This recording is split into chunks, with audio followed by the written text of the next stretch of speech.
Hey there, folks. Diane here, 36, female, and boy, do I have a story to tell that'll leave you shocked and bewildered. Now, before we dive into the juicy details, let me make one thing clear. I love my husband and my life, but let's be honest, not everything's been sunshine and rainbows in my little corner of the world. Oh no, far from it. I've had quite a roller coaster of a relationship with my in-laws, Vanessa and Paul. Now, I'm not one to throw around accusations without some evidence to back them up. So let me give you a bit of context. You see, I'm a black woman who dared to marry into a white family, and let's just say my in-laws weren't exactly thrilled about it. The microaggressions, the racial insensitivities, and the downright rude behavior were all part of the package deal, apparently. Now, I don't need to explain to anyone the reservations that Vanessa and Paul might have had, considering America's complicated history, and they were two rich, white, popular Southern individuals. I'm sure you can see how that might have put me at a disadvantage. But here's the thing. I've tried. Lord knows I've tried to be kind, understanding, and approachable to these people. I've extended olive branches left and right, but they just kept chopping them down like lumberjacks on a mission. Cameron, my wonderful husband, bless his heart, would do his best to stand up for me. He'd yell at his parents, urging them to do better, be better, and for a moment they'd promise to change. They'd say all the right things, make all the right noises, and we'd think maybe, just maybe, things were looking up. But alas, my friends, hope can be a fickle mistress. No matter how many times we had these heart-to-heart talks, they would always revert to their old ways. Their racist reservations and torments against yours truly were ceaseless.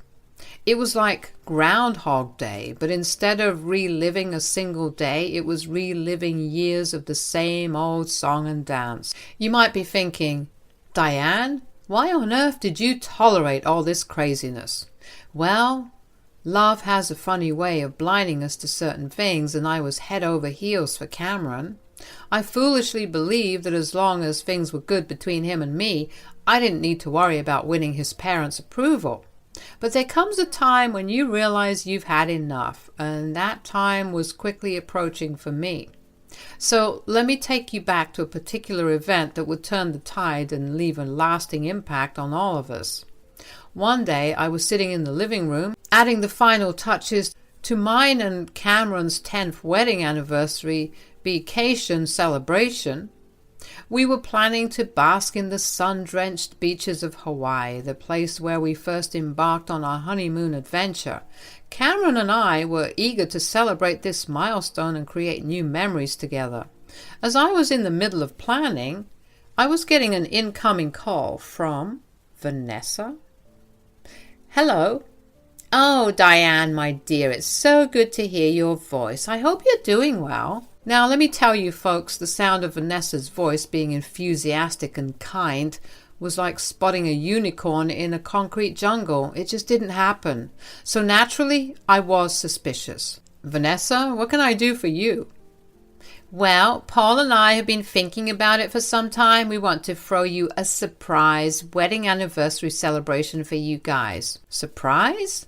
Why are you telling me then? Oh, it's all part of our plan. You see, Paul and I are going on a book tour for our memoir, and we thought this celebration would generate some positive press. Ah, of course, the perfect opportunity for you to get some attention. How thoughtful. Diane, darling, we just want to show our love and support for you two. It's an important milestone after all, and Paul and I would also benefit from this. It's a win for everybody. Why aren't you happy? Forget it, Vanessa. Guess I can't fight this. But if it's supposed to be a surprise, why are you spoiling it for me? Well, we thought it would be best if you were aware. In case there are any preferences or details you'd like to discuss beforehand, we want to make sure that you and Cameron are comfortable. Preferences? Details? Vanessa, Please spare me. We both know that this is about control, not consideration. That's not true, Diane. We genuinely want to make this a special celebration for you and Cameron. Paul and I also wanted to express some potential concerns with this arrangement. Yes? Please make sure that you're on your best behavior. None of that ghetto talk that you engage in. Excuse me? This is going to be a big event, Diane. More than 250 people are going to be there, promoters and publishers. I even managed to get several socialites to come to this event, so you better not blow it for us. What do you mean by ghetto talk? You know, that language that you and your people engage in. It's not proper English, so please make sure you address that. I'm hanging up the call now. What? Why? Wait, we have to discuss. I stormed into the bedroom, my heart racing and my blood boiling with anger. I found Cameron sitting on our favorite armchair, engrossed in a book, oblivious to the storm that was about to hit him. Cameron, you won't believe what just happened. Your mother had the audacity to insult me on the phone. What? What did she say? She had the nerve to tell me I shouldn't speak in that ghetto language. Can you believe it? That's disgusting. I'm so sorry, Diane. You don't deserve to be treated like this. I'm tired, Cameron. I'm tired of constantly fighting, of trying to explain, of being the bigger person. It's exhausting, and what hurts even more is that you know how toxic they are. Yet you still insist on keeping them in our lives.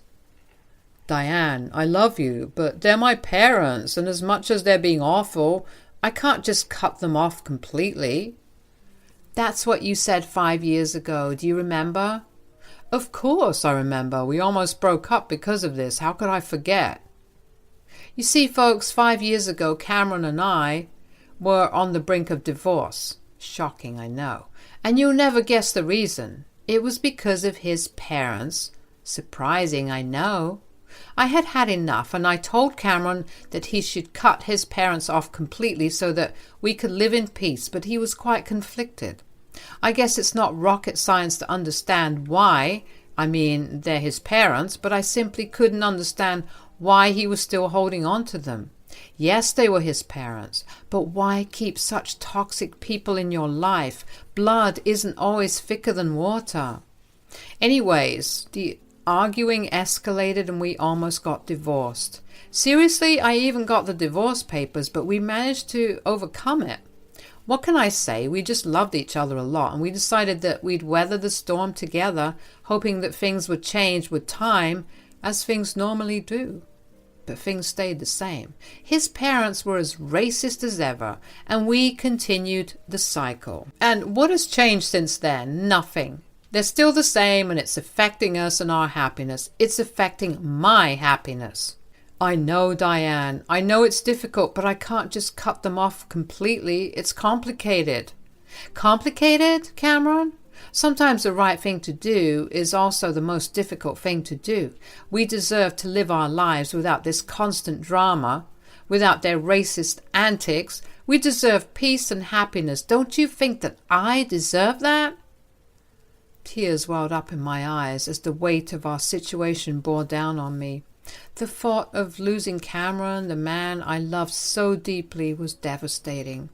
But I couldn't continue down this path of endless frustration and pain. Cameron, I'm at breaking point. I've been at this breaking point for years now. I need you to understand that. I can't keep sacrificing our well-being for the sake of toxic relationships. We need to seriously consider cutting them off, once and for all.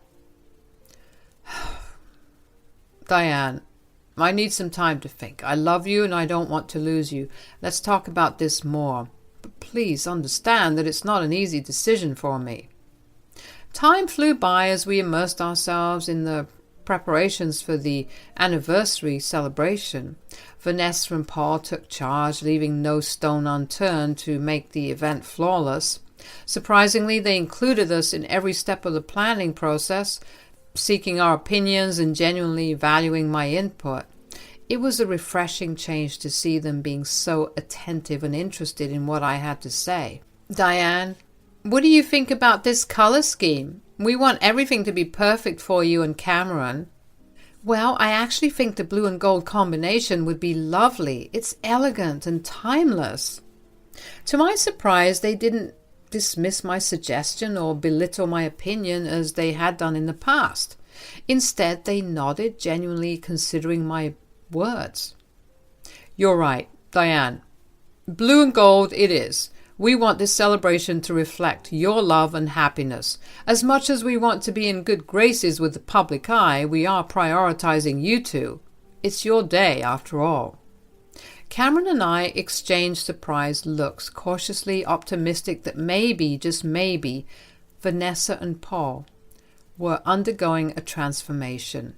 We entertained the possibility that their previous actions were more of ignorance than genuine animosity.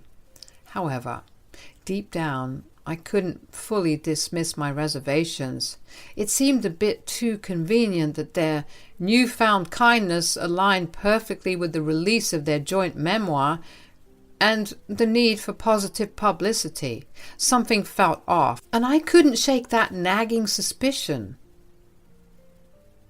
Did you see that, Diane? Maybe this book tour has forced them to reevaluate their actions. It's possible, Cameron, but let's not forget their past behavior. We need to be cautious and not let our guard down completely. As the preparations kept going, I couldn't help but notice how they were involving us in every single detail of the event.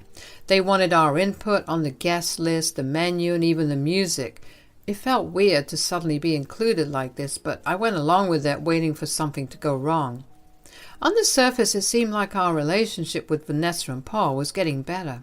They even managed to keep their racist remarks to themselves during that time. But deep down, I couldn't shake the feeling that their kindness was just a front, a way to make sure they looked good for their book tour. The day of the anniversary celebration finally arrived, and I couldn't deny the grandeur of the event they had orchestrated. It was really fancy. The venue was adorned with blue and gold decorations, but as I had requested, the tables meticulously set and the atmosphere exuded a sense of celebration. Our friends and family were gathered, equally waiting for the surprise, not knowing that we were ready in the loop. There was also a boatload of unfamiliar faces wielding cameras and iPads, the journalists, photographers, and other publicity people, no doubt. As I stood by Cameron's side, anticipation filled the air. Vanessa and Paul, wearing fake smiles, approached us, ready to unveil their grand surprise. Diane, Cameron, we hope you're ready for the biggest surprise of your lives. Yes, of course, surprise. Right. When you two come out, pretend to be shocked, okay?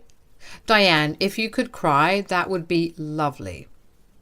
And sweetie, remember what we said. No ghetto language, please. Both of you are going to be giving a speech. This needs to go perfectly. Really, Mom? What? You're being racist right now. No, dear, never. What are you talking about? Anyways, this has to go smoothly, okay? Don't dare mess this up for us. There it was. I knew that Vanessa couldn't play nice for more than a week. Her mask began to slip and she was being as pissy as ever. Looking at Cameron like I told you so. Let's just get this over with. Cameron and I, standing outside ready to enter the venue, trying to act all surprised and thrilled like two puppets in a circus. The emotions were all over the place and I could feel the tears welling up, realizing that this wasn't the line I had signed up for. But hey, we had a show to put on, right? So I steeled myself and went along with it.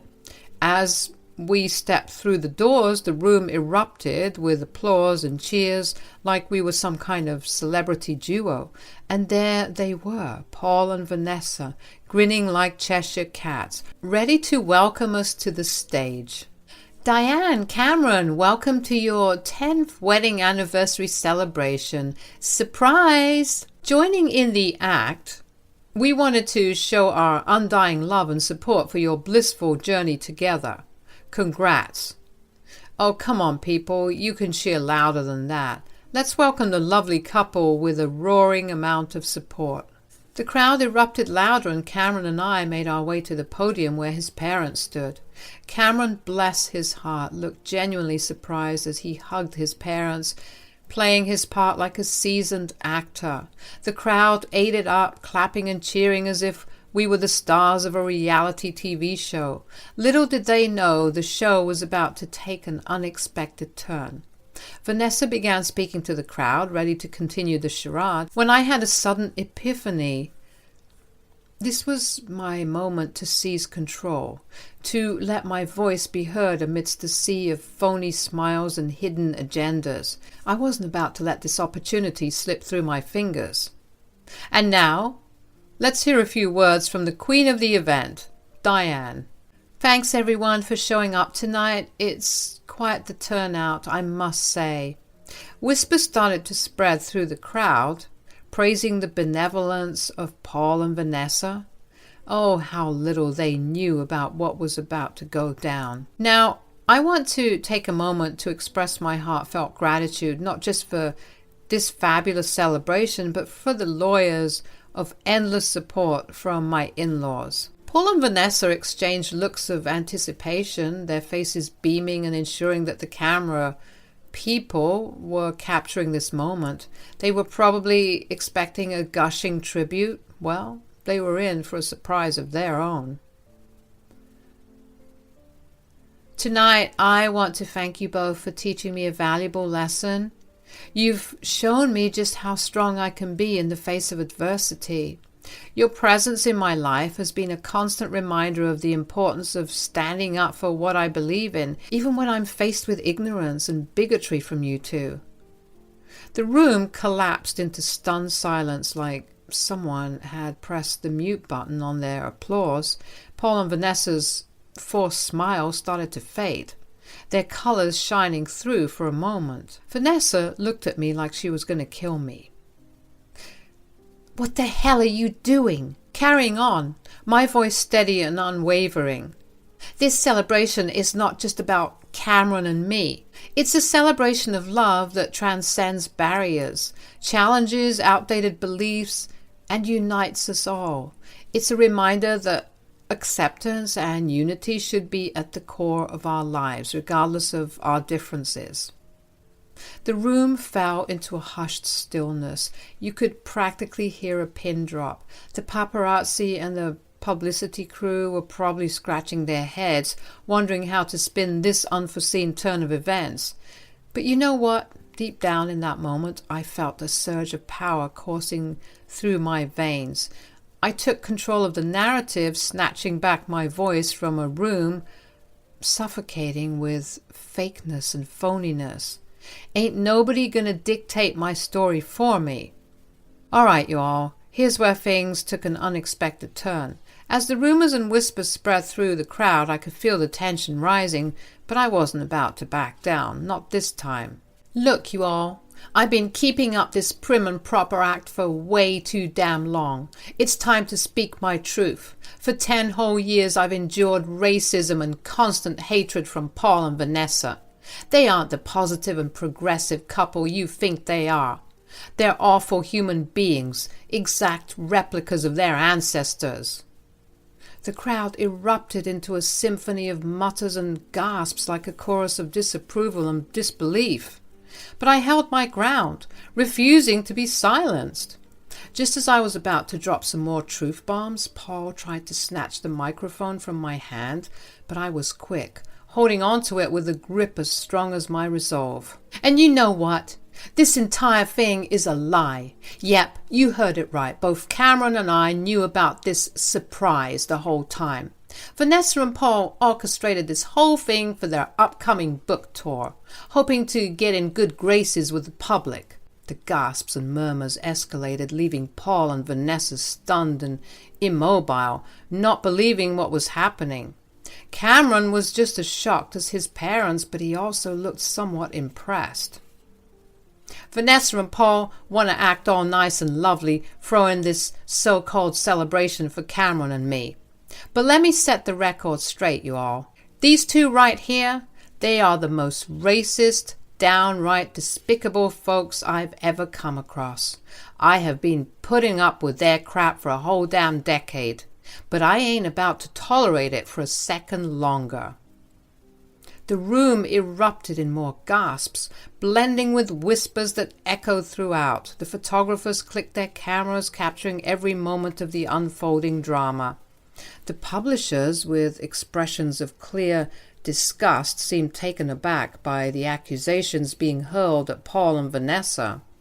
The truth was being exposed, and it wasn't a pretty sight.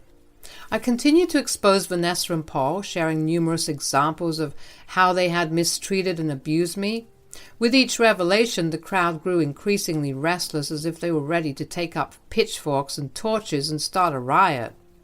What began as gasps and murmurs quickly escalated into anguished shouts from the crowd. I noticed my friends and family members among the loudest voices, fully aware that what I had endured was completely unacceptable. Let me make one thing clear. I will no longer tolerate this toxic environment, Cameron. I can't be with you as long as these two are in our lives. Love shouldn't come at the cost of our self-respect and dignity. I'm leaving, with or without you." Cameron wavered at my words. He understood the gravity of the situation, his expression a mix of determination and sadness. "We should never feel afraid to speak up against the mistreatment we face. Racial ignorance is nothing but a shield for those too proud to admit their prejudices." Just at that moment, Vanessa did something that made everyone jump out of their skin. The heifer lunged at me. Could you believe it? Luckily, I narrowly avoided it, and because of the force she came at me with, she almost fell off the stage. The room was now filled with hooting and hollering. Let me tell you, the people were not pleased. The tension hung thick in the air as Vanessa shouted, "You will pay for this, Diane!" Ignoring Vanessa's empty threats, I composed myself and addressed the crowd once again. "I've said what I needed to say. You all know the truth now. I'm done with this crap." And with that, I dropped the mic and I began to make my way out of the venue. As I was walking down the aisle, I was cheered at, with people commending me for my strength. I didn't feel like going home at the time, and as my friends emerged from the venue not long afterward, I decided to stay with them for the time being, knowing that if I went home, it would be a battlefield. All right, let me fill you in on what went down after that intense showdown. I decided to stick with my loyal friends as things started heating up, and let me tell you, it was one fiery storm. As we rode away from that eventful night, I couldn't help but notice social media exploding with videos and posts about the whole ordeal. People were sharing clips of Vanessa almost taking a tumble, and me standing strong, speaking my truth.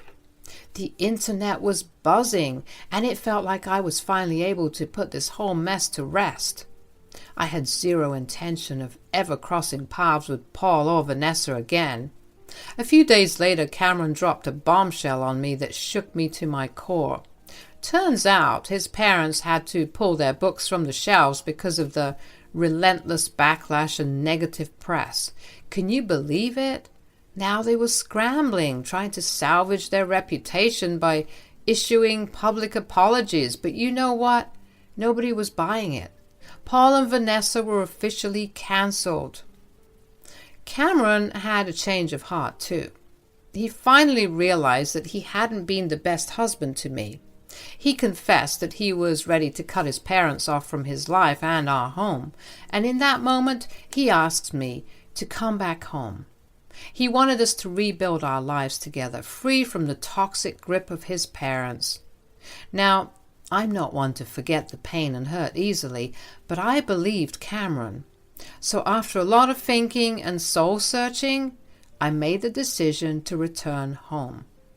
We knew we had a lot of healing and rebuilding to do, but we were ready to face it together, stronger than ever.